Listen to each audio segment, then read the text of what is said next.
ស្រមោចគឺជាសត្វល្អិតដ៏អស្ចារ្យដែលមានរស់នៅក្នុងសង្គមច្បាស់លាស់និងមានសមត្ថភាពខ្ពស់ហួសពីទំហំខ្លួនរបស់វាខាងក្រោមនេះគឺជាលក្ខណៈពិសេសសំខាន់របស់សត្វស្រមោច 1. ការរស់នៅជាសហគមន៍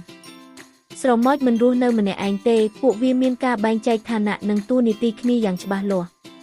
ម្ចាស់ស្ត្រីស្រមោចមានតួនាទីតែមួយគត់គឺបង្កើតកូនវាអាចរស់បានរាប់ឆ្នាំស្រមោចកម្មករជាស្រមោចញីដែលមិនអាចបង្កកំណើតបានមានតួនាទីរកចំណីមើលថែសម្បុកនិងការពារសត្រូវស្រមោចឈ្មោលមានតួនាទីបង្កកំណើតជាមួយមេកន្ទ្រាងហើយជាទូទៅស្លាប់ទៅវិញក្រោយពេលបំពេញភារកិច្ចរួច 2. កម្លាំងដុំហេម៉ាបើធៀបនឹងទំហំខ្លួនស្រមោចគឺជាសត្វដែលមានកម្លាំងខ្លាំងបំផុតមួយនៅលើโลกស្រមោចភាគច្រើនអាចលើកឬអូសវត្ថុដែលមានទម្ងន់ធ្ងន់ជាងខ្លួនវាចាប់ពី10ទៅ50ដង 3. ការទំនាក់ទំនងតាមរយៈក្លិនស្រមោចមិនប្រើសំឡេងដើម្បីនិយាយគ្នាដូចមនុស្សទេប៉ុន្តែវាប្រើសារធាតុគីមីម្យ៉ាងហៅថា pheromones នៅពេលវាជួបចំណីវានឹងបញ្ចេញក្លិនតាមផ្លូវដើម្បីប្រាប់មិត្តភក្តិឲ្យមកជួយជញ្ជូនវាក៏ប្រើក្លិនដើម្បីផ្ដល់សញ្ញាគ្រោះថ្នាក់ផងដែរ 4. រាងកាយនិងសរីរាង្គពិសេសគ្មានសួតស្រមោចដកដង្ហើមតាមរយៈរន្ធតូចនៅលើដងខ្លួនគ្មានត្រចៀកពួកវាដឹងពីចលនាឬសំឡេងតាមរយៈការញ័រនៃដីដែលទទួលអារម្មណ៍តាមរយៈជើងក្រពះ 2 ក្រពះមួយសម្រាប់ទុកអាហារខ្លួនឯងនិងក្រពះមួយទៀតសម្រាប់ទុកចែករំលែកដល់សមាជិកផ្ទៃក្នុងសម្បុក 5. ភាពវៃឆ្លាតនិងសាមគ្គីភាពស្រមោចមានភាពវៃឆ្លាតក្នុងការធ្វើការងារជាក្រុម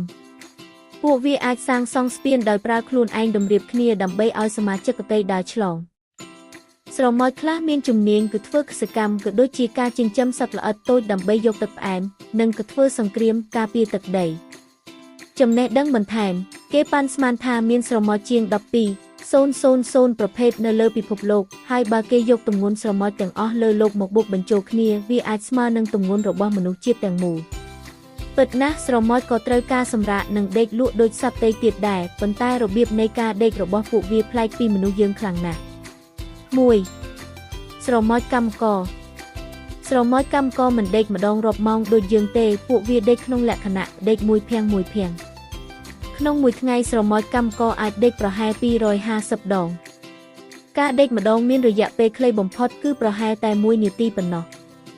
សរុបមកក្នុងមួយថ្ងៃពួកវាសម្រាកបានប្រហែល4ទៅ5ម៉ោងវិធីដេកបែបនេះជួយឲ្យសម្បុកស្រមោចមានសកម្មភាព24ម៉ោងលើ24ម៉ោងព្រោះតែងតែមានស្រមោចខ្លះភ្ញាក់និងខ្លះទៀតដេក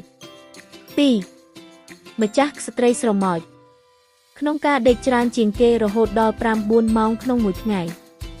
ការដេកបានច្រើននិងមានផាសុកភាពបែបនេះហើយទើបធ្វើឲ្យមេកន្ទ្រាងអាចមានអាយុវែងអាចរស់បានដល់រាប់សិបឆ្នាំខណៈដែលស្រមោចកម្មក៏រស់បានត្រឹមតែប៉ុន្មានខែឬមួយឆ្នាំ 3. តើយើងដឹងថាសត្វស្រមោចដេកដោយរបៀបណានៅពេលស្រមោចដេកលក់យើងអាចសង្កេតឃើញសញ្ញាដូចជាអង្តែនរបស់វាឈប់រំកិលវាទម្លាក់អង្តែនចុះក្រោមហើយមិនមានប្រតិកម្មខ្លាំងចំពោះអ្វីដែលនៅជុំវិញខ្លួនឡើយការបញ្ចុះកម្ដៅខ្លួនរាងកាយរបស់វាមិនសូវមានចលនានិងស្ថិតក្នុងសភាពស្ងប់ស្ងាត់ 4. ការយល់សប្តិអ្នកវិទ្យាសាស្ត្របានរកឃើញថានៅពេលមេកន្ទ្រាងដេកលក់ស្កប់ស្កល់ពួកវាមានចលនាអង្តែនញាប់ដែលស្រដៀងទៅនឹងចលនាភ្នែករបស់មនុស្សពេលកំពុងយល់សប្តិដែរដូច្នេះវាអាចទៅរួចដែលថាស្រមោចក៏អាចយល់សប្តិបានដែរតើអ្នកធ្លាប់សង្កេតឃើញស្រមោចនៅស្ងៀមមួយកន្លែងយូរដែរឬទេនោះប្រហែលជាវាកំពុងកលួចដេកមួយភាំងហើយ